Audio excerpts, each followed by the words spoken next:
હોય છે કે જે પ્રોડક્શન થાય છે તે એન્વાયરમેન્ટને અનુરૂપ છે કે નહીં, એન્વાયરમેન્ટ પર્યાવરણ સમતોલન જળવાય છે કે નહીં, એના સાથે એ એમની જવાબદારી હોય છે, એ ધ્યાન રાખીને પ્રોડક્શન કરતા હોય છે.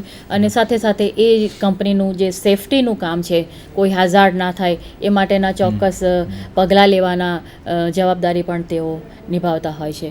તો આ રીતે ગુજરાતમાં ઘણી બધી સંસ્થાઓ છે કે જે વિદ્યાર્થીઓને, સ્કોલર્સને, તજજ્ઞોને કામ કરવાનો લાભ આવે છે.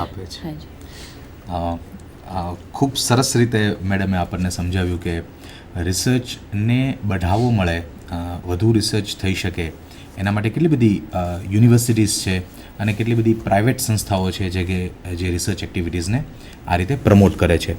અને આઈ હોપ મેડમ મારી સાથે એ વાતમાં સહમત થશે કે છેલ્લા આ 2 થી 3 વર્ષમાં રિસર્ચની એક્ટિવિટીઝ બેઝિકલી ખૂબ વધી છે. અને ઇટ ગોઝ વિધાઉટ સેઇંગ કે રિસર્ચ એક્ટિવિટીઝ જેટલી વધારે સારી રીતે થાય એટલું પ્રાઇવેટ કંપનીઝને પણ અલ્ટિમેટલી એટલો ફાયદો થાય છે. જેમ મેડમે વાત કરી કે પ્રોસેસને એ લોકો શોર્ટ કરે અને એનો એક્સપેન્સ છે એ ઘટાડે, એટલે ઇટ ગોઝ વિધાઉટ સેઇંગ કે એમને પણ એ બેનિફિટમાં છે. કહેવાનો તાત્પર્ય એમ છે વિદ્યાર્થી મિત્રોને ખાસ કે રિસર્ચને લગતા કામમાં જો તમે રુચિ કેળવો અને રિસર્ચને લગતા કામો અત્યારથી એક અભિગમ સાથે કામ કરવા લાગો તો ઘણી બધી તક છે, ઘણી બધી જગ્યાઓ છે જ્યાં આગળ રિસર્ચ એક્ટિવિટીઝ આપ કરી અને સારી નોકરીની તકો પ્રાપ્ત કરી શકો. બહુ ગમ્યું અમને આપે જે સરસ મજાની વાત કરી. અને છેલ્લે પાછી એ પણ વાત કરી કે દરેક પ્રાઇવેટ કંપનીઝ છે એન્વાયરમેન્ટને પણ ધ્યાનમાં રાખે છે, રાઈટ. હવે at the same time I am pretty sure કે you are also interested in knowing કે રિસર્ચ વર્ક આટલી સંસ્થાઓ આપણને કરાવે છે, પણ કઈ કઈ પ્રકારના રિસર્ચ વર્ક થયા છે, જો મેડમ એની થોડી વાત કરો આપ સાથે સાથે કે અત્યાર સુધીમાં જે ભૂતકાળમાં રિસર્ચ થયા છે, રાઈટ, એ કયા કયા સારા એવા વર્ક્સ છે જેના થોડા ઉદાહરણો આપો તો વિદ્યાર્થીઓ મિત્રોને થોડું વધારે એ ક્લોઝલી એ વસ્તુનો ખ્યાલ આવે. જરૂર સાહેબ. ગુજરાતમાં જે જાણીતા રિસર્ચ વર્ક થયા છે તેમાં મુખ્યત્વે આપણે કહી શકીએ કે કૃષિ ક્ષેત્રની અંદર સારી એવી પ્રગતિ અત્યારે સધાઈ છે. અને તેમાંય ખાસ કરીને મુખ્યત્વે ગ્રાઉન્ડનટ, ટોબેકો અને કોટન, આ 3 જે વનસ્પતિઓ છે જેને આપણે ઇન્ડસ્ટ્રીયલ ક્રોપ તરીકે કહી શકીએ, એના ઉત્પાદનમાં ખૂબ સારી માવજત લેવાય છે અને સારી ટેકનિક્સ વડે તેનું ઉત્પાદન વધારી શકાયું છે. અને આપને જાણીને કદાચ આનંદ થશે કે ગ્રાઉન્ડનટ જે છે, મગફળી, કે જેનું ગુજરાતમાં અને તેમાં ખાસ કરીને સૌરાષ્ટ્રમાં ખૂબ સારી રીતે વાવેતર કરાય છે. પહેલાં આપણને એક જ રંગની મગફળી મળતી હતી, અત્યારે એ મગફળીનો દાણો રાતા રંગનો પણ જે આપણને જોવા મળે છે. એવી જે વિવિધ જાતિઓ જે શોધાય છે અને એ મગફળી જે આપણે અહીંયા મીઠું નાખીને શેકીને ખાતા હોય છે અને આપણે ખારી સિંગ કહીએ છીએ, એ ખારી સિંગ, એ મગફળી એ આખા ઇન્ડિયામાં માત્ર ગુજરાતમાંથી જાય છે, માત્ર ગુજરાતમાંથી. હાજી, ભરૂચ આઈ થિંક ભરૂચની સૌથી વધારે વખણાય છે. અને એનો દાણો પણ એટલો સારો હોય છે અને ક્વોલિટી વાઇઝ એટલો સારો હોય છે અને એ વખણાય છે.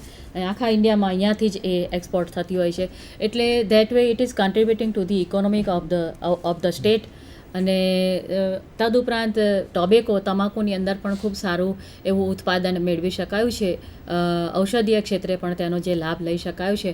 અને કોટનની અંદર પણ, કપાસની પણ વિવિધ જાતિઓ જે ઉગાડાઈ છે અને તેની અંદર જે ટેકનિક કરવામાં આવે છે એ ટેકનિક અનુસાર તેનું વનસ્પતિની અંદરનું જે જનીનિક બંધારણ છે, જે જીન છે, એ જીનને ચેન્જ કરી દેવામાં આવે છે અને તેના કારણે થઈને એનું જે યીલ્ડ છે, ઉત્પાદન છે, તે આપણને વધારે મળે છે. એટલે આ પ્રકારના વર્ક આપણા ગુજરાતમાં થયા છે. તદુપરાંત એક ઓર ઉદાહરણ હું આપવા માંગીશ કે ભાવનગરના જે મરીન રિસર્ચ સેન્ટર છે ત્યાંથી બાયોડીઝલ નું જે ઉત્પાદન કરાયું હતું, સંશોધન કરાયું હતું. જો કે તેની સામે થોડા પ્રશ્નો આજે પણ ઉપસ્થિત છે, પણ એ વર્ક અહીંયા આપણા ગુજરાતમાંથી થયેલું છે.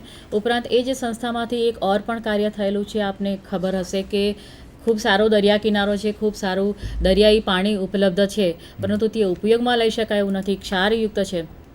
તો એવી એક ટેકનિક, એવો એ પ્લાન્ટ ત્યાં વસાવાયો છે, વિકસાવાયો છે કે જેના મારફતે પાણીમાંથી વધારાનો જે ક્ષાર છે એને દૂર કરાય છે, એની જે આલ્કલિનિટી છે એને દૂર કરાય છે અને એના પરિણામ સ્વરૂપ ઉપયોગી એવું કમસે કમ ડોમેસ્ટિક અને ઇન્ડસ્ટ્રીયલ યુઝ માટે એ પાણી વાપરી શકાય તેવું તેને બનાવાઈ શકાયું છે. તો તે ટેકનિકનો પણ આપણા ત્યાં જે વિકાસ થયો છે. અને સૌથી વધારે ઇમ્પોર્ટન્ટ અગર કોઈ બાબત છે જે આપણા ગુજરાતના સંશોધનને અનુલક્ષીને, તો એ કે ગુજરાતને ખૂબ સારો બહોળો દરિયા કિનારો એનો લાભ મળ્યો છે. 1400 કિલોમીટર 1600 કિલોમીટરનો જે વિશાળ દરિયા કિનારો છે આપણો, અને એના માટે થઈને આપણે દરિયાની જે કંઈ પણ નીપજ છે એ નીપજને એનું ઉત્પાદન વધારી અને માર્કેટિંગ બિઝનેસને અનુલક્ષીને ખૂબ સારી એક પ્રગતિ જે કરી શકીએ છીએ. તો તેના અનુસંધાનમાં આપણે ત્યાં આપણા ગુજરાતમાં સી ફાર્મિંગ થઈ રહ્યું છે દરિયા કિનારે, અને તેના પરિણામ સ્વરૂપ સારી રીતે બહોળા પ્રમાણમાં સી ફૂડ બનાવાઈ રહ્યું છે, ઉત્પન્ન કરાઈ રહ્યું છે. અને તેમાં ફિશ અને પ્રોન જે છે ખાદ્ય છે, તો તેનું ઉત્પાદન વધારવાના પ્રયત્નો થઈ રહ્યા છે. તો આ રીતે જે સી ફાર્મિંગ છે એ ગુજરાતની એક આગવી વિશેષતા કહી શકાય. ગુજરાતમાં તેનું સારા પ્રમાણમાં ઉત્પાદન થઈ રહ્યું છે અને ટેકનિક વિકસાવાઈ રહી છે. Can we look at the slide please? આગળ લઈ લે.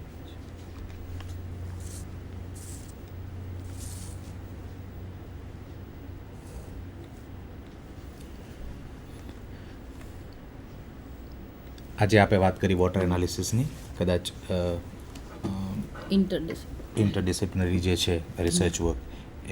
હવે આ સાથે વિદ્યાર્થી મિત્રો, આઈ હોપ કે આપ લોકોને એ ખ્યાલ આવ્યો છે કે અત્યાર સુધીમાં રિસર્ચ વર્ક સંસ્થાઓની મદદથી અલગ અલગ ક્ષેત્ર જે કાર્યક્ષેત્રો છે એમાં એક કામ થઈ રહ્યું છે. કારણ કે આજે આપણે માત્ર લાઈફ સાયન્સની વાત નથી કરતા, પાછા ફિઝિકલ અને કેમિકલ સાયન્સની પણ વાત કરીએ છીએ. એટલે વિષય થોડો બૃહદ છે, આઈ કેન અન્ડરસ્ટેન્ડ, પણ એ વધારે સારું છે કારણ કે આપના કન્સેપ્ટ્સ વધારે એના આધારે કન્સેપ્ટ્સ ક્લિયર આપના થઈ રહ્યા છે. મેડમ, એક નાનકડો એને રિલેટેડ જે એક સવાલ છે જે હમણાં જ મને થોડું ક્લિક થયું છે કે લાઈફ સાયન્સને related, I mean how far life science is related to chemical and physical science, એટલે એનું જે કો રિલેશન છે એના વિશે થોડી વાત કરો. કારણ કે life science, though all the branches of the science are different in their own way, but at the same time they are interrelated with each other. તો એ પોઈન્ટ ઓફ વ્યૂથી થોડી આપ વાત કરો તો કદાચ મને જે ડાઉટ્સ છે એવા ડાઉટ્સ વિદ્યાર્થીઓને પણ હશે. So please tell us something about. જરૂર. એક ખૂબ સાદી ભાષામાં ઉદાહરણ આપીને આપને કહેવા માંગીશ કે એક રાસાયણિક ઘટક છે, એ બહાર પડ્યો છે તો તે નિષ્ક્રિય છે, ટેબલ ઉપર પડ્યો છે તો તે નિષ્ક્રિય છે.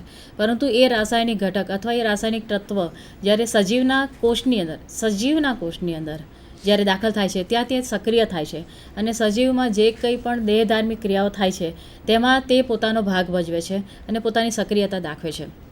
એવી જ રીતે બીજું એક સરળ એક્ઝામ્પલ આપને આપું કે સુગર, ખાંડ જે ડબ્બામાં પડી હોય તો તે નિષ્ક્રિય છે, પરંતુ એ જ્યારે સજીવના કોષની અંદર દાખલ થાય છે ત્યારે ત્યાં તે એડિનોસાઇન ટ્રાઇફોસ્ફેટ એટીપી બનાવે છે, અને એ એટીપી કે જેમાંથી આપણને ઉર્જા મળે છે. એટલે વસ્તુ એક જગ્યાએ નિષ્ક્રિય પડી હોય તે એક બાબત છે, અને એ સજીવના શરીરમાં દાખલ થઈ અને સક્રિય થાય ત્યારે તે તેનું પરિણામ આપે છે, એ બીજી બાબત છે. તો આ જે બધા સાયન્સીસ છે, એ જે રાસાયણિક ઘટકની વાત કરો, એ કેમિસ્ટ્રી છે, and chemistry that way it is related to the life science. એટલે બધા જ જે સબ્જેક્ટ્સ છે એ બધા સબ્જેક્ટ્સ હું ફેરલી સ્પીકિંગ એકબીજા સાથે ઇન્ટર રિલેટેડ છે, ઇન્ટરકનેક્ટેડ છે. દાખલા તરીકે રસાયણ વિદ્યા જે છે એ રસાયણ વિદ્યાનો તમે સજીવના સાપેક્ષમાં અભ્યાસ કરો છો કે કોઈ પણ સજીવ, વનસ્પતિ અથવા પ્રાણી, તેની અંદર કયા કયા રાસાયણિક ઘટકો આવેલા છે, એ રાસાયણિક ઘટકોનો અભ્યાસ કરો છો. એ રાસાયણિક ઘટકોની ત્યાં ક્રિયાવિધિ શું છે, શું કાર્ય કરે છે, કઈ રીતે કાર્ય કરે છે, અને એમનું બંધારણ કેવું છે, એ બધી બાબતોનો અગર તમે અભ્યાસ કરો છો તો you are working in the biochemistry. એવી જ રીતે કોઈ એવું સાધન છે કે જે આપની લેબોરેટરીની અંદર છે અને તેમાં આપ કોઈ સજીવ ઉપર જ અગર કામ કરી રહ્યા છો, પણ એ સજીવના કોષ ઉપર કામ કરવા માટે આપને એ સાધનની જે જરૂર પડે છે, એ લેબોરેટરી સાધન કઈ રચના ધરાવે છે, કઈ રચનાનું બનેલું છે, કયા સિદ્ધાંત પર કામ કરે છે, અને એ કઈ રીતે કામ કરે છે, એની મિકેનિઝમ, એના પ્રિન્સિપલ્સ એન્ડ મિકેનિઝમ કયા સિદ્ધાંત ઉપર અને કઈ ક્રિયાવિધિથી કામ કરે છે, તો એ બાબત અગર આપણે શીખવી છે, સમજવી છે, તો તેની અંદર થોડું ફિઝિક્સ આવી ગયું. તો that way physics is related two biology, physics is related to life science, એને આપ કહેશો બાયોફિઝિક્સ. તો આવી રીતે વિવિધ જે શાખાઓ છે, આજે આપ પ્યોર બોટની અથવા પ્યોર ઝૂઓલોજીની વાત ના કરી શકો, કારણ કે બધા જ જે સાયન્સીસ છે એ કોઈના કોઈ રીતે લાઈફ સાયન્સ સાથે અથવા સજીવ સાથે સંકળાયેલા છે. અને એ પ્રકારે જે વિવિધ શાખાઓ આપણા સામે અસ્તિત્વમાં છે, જેના અંદર આપણે અભ્યાસ કરી શકીએ છીએ. એક બીજો એક્ઝામ્પલ આપું તો આપણી પાસે છે બાયો ઇન્ફોર્મેટિક્સ. તો બાયો ઇન્ફોર્મેટિક્સ કે જેની અંદર we can say that the application of mathematics and computer science to the biology. તો બાયોલોજીના અંદર કોઈપણ સજીવના અંદર જે પણ DNA વગેરેના જે બંધારણ છે, એ બંધારણને, એ રચનાઓને સમજવા માટે અથવા તો એની એક ચોક્કસ જરૂરિયાત પ્રમાણેની જનીનિક ડિઝાઇન તૈયાર કરવા માટે તમે મેથેમેટિક્સ એપ્લાય કરો છો, તમે કમ્પ્યુટરની ટેકનિકનો તેનો ઉપયોગ કરો છો. તો એ જે બધી બાબત છે, એ જે શાખા આપણને અભ્યાસ માટે આપે છે, એ બાયો ઇન્ફોર્મેટિક્સ છે. તો એવી રીતે મેં અગાઉ પણ આપને કહ્યું કે ઇસરોની અંદર અગર કામ થાય છે તો ત્યાં માત્ર ભૌતિક શાસ્ત્રીઓની જ જરૂર પડે છે તેવું નથી, ત્યાં કેમિસ્ટ્રીના માણસોની પણ જરૂર પડે છે અને પર્યાવરણના માણસોની પણ જરૂર પડે છે, વનસ્પતિ શાસ્ત્રીઓની પણ જરૂર પડે છે. અને એવી જ રીતે આપ ફાર્મસીની અગર વાત કરો તો ફાર્મસીમાં કોઈ એક વનસ્પતિ છે, મોટાભાગની બધી ઔષધિઓ વનસ્પતિમાંથી મળતી હોય છે, અમુક વનસ્પતિઓ પ્રાણીમાંથી મળે છે, અમુક ખનિજમાંથી મળે છે. તો ધારો કે વનસ્પતિમાંથી ઔષધિ મળે છે, એ વનસ્પતિ ઔષધિ તરીકે ઉપયોગી છે, તો સૌથી પહેલાં તો એ વનસ્પતિનો પરિચય, એ વનસ્પતિના કયા ભાગમાંથી એ તત્વ મેળવી શકાય છે તેનો પરિચય, ત્યારબાદ એ વનસ્પતિની અંદર એ ઔષધને લગતી જો કોઈ ક્વોલિટી છે તો એ કયું ઘટક છે, કયું તત્વ છે, કયું રાસાયણિક તત્વ છે, એનો આપ અભ્યાસ કરો છો અને એનું બંધારણ સમજવાની કોશિશ કરો છો. અને ત્યારબાદ અગર આલ્કોલોઇડ્સ છે કે અમાઇનો એસિડ્સ છે કે જે કોઈ પણ એમાં ઘટક છે, રાસાયણિક તત્વ છે, તેનો અભ્યાસ અને તેની રચના સમજ્યા પછી તેને મેળવી, તેનું એનાલિસિસ કરી અને તેમાંથી ઔષધિ બનાવવા તરફ આપ આગળ જાઓ છો. તો ઔષધિઓનું ઉત્પાદન, દવાઓનું પ્રોડક્શન કરો છો. તો કઈ રીતે પ્રોડક્શન કરવું, તો આ બધી બાબતો કે જે જુદા જુદા ક્ષેત્રની છે, જેને એક સાથે આવરી લો છો, તો એ રીતે એ ઇન્ટરડિસિપ્લિનરી બને છે. હું આપને અગર મારા પોતાના વર્કનો એક નાનકડો એક્ઝામ્પલ આપવા માંગુ તો મેં જે કાર્ય કર્યું છે એ અમદાવાદના વોટર પોલ્યુશન સ્ટેટસ ઉપર કાર્ય કર્યું છે, water quality of Ahmedabad city.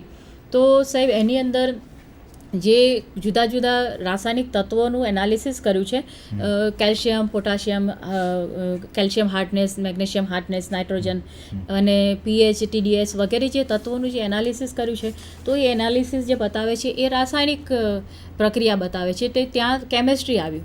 ત્યારબાદ એ બધી બાબતોનો અભ્યાસ કરવા માટે અગર મારે જે લેબોરેટરી સંસાધનોનો, ઉપકરણોનો ઉપયોગ કરવો પડે છે, તો એ બધા ઉપકરણો જે કયા પ્રિન્સિપલ ઉપર, કયા સિદ્ધાંત ઉપર કામ કરે છે તે મારે શીખવું પડે, કઈ રીતે કામ કરે છે તે મારે શીખવું પડે.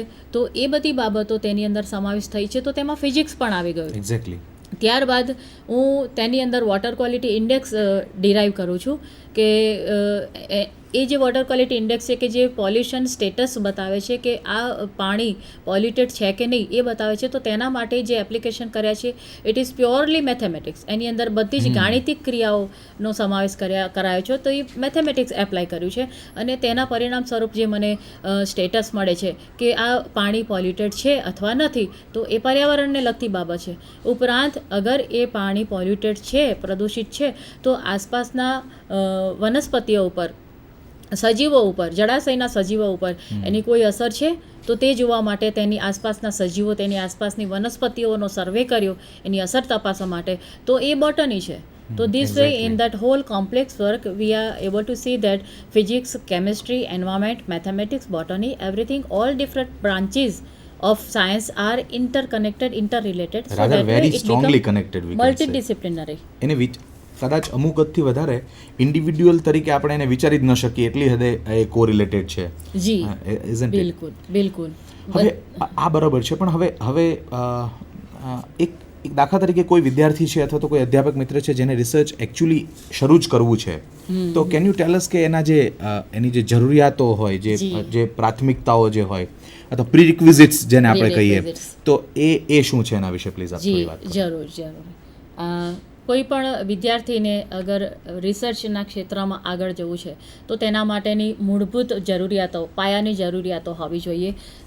એ પાયાની જરૂરિયાતોને મુખ્યત્વે આપણે કહી શકીએ કે એમ્યુનિટીઝ અને એડવાન્સમેન્ટ, એ બે બાબતોમાં અગર વહેંચી દઈએ. એમ્યુનિટીઝ એટલે કે સંસાધનો. તો સૌથી પહેલાં તો એને સંસાધનોની જરૂરિયાત રહેશે કે એ જે સંસ્થામાં કામ કરી રહ્યા છે તે સંસ્થામાં જે લેબોરેટરી છે, જે પ્રયોગશાળા તેમના માટે ઉપલબ્ધ છે, એ પ્રયોગશાળા, એ લેબોરેટરી વેલ ઇક્વિપ્ડ હોવી જોઈએ. એ પ્રયોગશાળાની અંદર બધા સંસાધનો જે છે, બધા સાધનો છે, જે જરૂરી સાધનો છે તે બધા ઉપલબ્ધ હોવા જોઈએ. તદુપરાંત વેલ ઇક્વિપ્ડનો અર્થ એ પણ થાય છે કે તેની અંદર પ્રકાશ વગેરે, ઇલેક્ટ્રિસિટીની સુવિધા હંમેશા ઉપલબ્ધ રહે. હંમેશા અર્થાત રિસર્ચ વર્ક ચાલતું હોય અને વચ્ચે લાઇટ જતી રહે તો ના ચાલે. તો ત્યાં જનરેટરની વ્યવસ્થા હોવી જોઈએ. અને વિવિધ પ્રકારના અનેક રસાયણો, દ્રાવણો બનાવવાના હોય છે અને જે સાફસૂફીના કામ પણ ત્યાં સતત રહેતા હોય છે. તેના માટે થઈને સતત પાણીની જરૂરિયાત રહેતી હોય છે. તો વેલ ઇક્વિપ્ડ લેબોરેટરી એનો અર્થ માત્ર એટલો નથી કે જરૂરી સંસાધનો, જરૂરી એપરેટસ જે છે તે ત્યાં મળી રહે, જરૂરી મશીનરી ત્યાં મળી રહે, તે માત્ર નહીં, પરંતુ પાણી પણ સારા પ્રમાણમાં ઉપલબ્ધ હોય, ઇલેક્ટ્રિસિટી પણ હંમેશા ઉપલબ્ધ હોય, એવી વેલ ઇક્વિપ્ડ લેબોરેટરી હોવી જોઈએ. તે પ્રાથમિક જરૂરિયાત છે. ત્યારબાદ જે સંસ્થા છે કે જેમાં તેઓ સંશોધન કરી રહ્યા છે તે સંસ્થાની અંદર એવી જ વેલ ઇક્વિપ્ડ ઓર ફૂલ ફર્નિશ્ડ લાઇબ્રેરી પણ હોવી જોઈએ. એટલા માટે કે તે લાઇબ્રેરીની અંદર સંશોધનને લગતા ખૂબ જ સારા પુસ્તકો અવેલેબલ હોય, સંશોધન પત્રો જેમની અંદર છપાય છે તેવી સારી જાણીતી જર્નલ્સ, નેશનલ ઇન્ટરનેશનલ જર્નલ્સ ત્યાં ઉપલબ્ધ હોય અને સારી રેફરન્સીસ, સારી બુક્સ, સારા રેફરન્સીસ ત્યાં ઉપલબ્ધ હોય. તો એ રેફરન્સીસમાંથી કે એ જર્નલ્સમાંથી એ પોતાના રિસર્ચને લગતી માહિતી મેળવી શકે અને એ માહિતીને આધારે એ માર્ગદર્શન મેળવી અને પોતાનું કાર્ય આગળ ધપાવી શકે. લિટરેચર રિવ્યૂ તે તેમાંથી મેળવી શકે. તો આવા બધા માર્ગદર્શન માટે એક સારી હેલ્ધી લાઇબ્રેરીની પણ એ સંસ્થામાં જરૂરિયાત રહેતી હોય છે. આ ઉપરાંત એડવાન્સમેન્ટની અગર વાત કરીએ કે વિકાસના માપદંડો કયા કયા હોવા જોઈએ, તો તેને બે રીતે આપણે મૂલવી શકીએ સાહેબ, કે ઓપરેશનલ એડવાન્સમેન્ટ અને ફંક્શનલ એડવાન્સમેન્ટ. ઓપરેશનલ મતલબ કે વિદ્યાર્થી જ્યારે ભણે છે, એજ્યુકેશન પ્રાપ્ત કરે છે, ક્વોલિફિકેશન પ્રાપ્ત કરે છે, તે દરમિયાન તે રિસર્ચ પ્રવૃત્તિઓ સાથે સંકળાયેલા છે. તો એ સંશોધન કાર્ય પોતાના પીએચડીના ડિગ્રીના મેળવવા સુધી એ સીમિત કરી દે તો તે કાર્ય ત્યાં અટકી જાય છે અને તે વ્યાજબી નથી. પીએચડીની ડિગ્રી મેળવવા પૂરતું જ કાર્ય કરવું તે અલગ વાત છે અને એ રિસર્ચ કર્યા પછી, એ ડિગ્રી મેળવ્યા પછી આપની જે કોઈ પણ સ્કિલ છે એ સ્કિલને લઈને આપ સમાજમાં જાઓ અને સમાજને ઉપયોગી કંઈક કામ કરવા માટે આપનું જે રિસર્ચ વર્ક છે તે આગળ ધપાવો અને કોઈ એવું કાર્ય થાય કે જે સમાજને ઉપયોગી થાય, લોકોને ઉપયોગી થાય, તો એ બાબત એ બીજી બાબત છે. તો એ રીતે જે ફંક્શનલ એડવાન્સમેન્ટ છે કે જેને વાસ્તવિક રૂપે આપણે મૂલવી શકીએ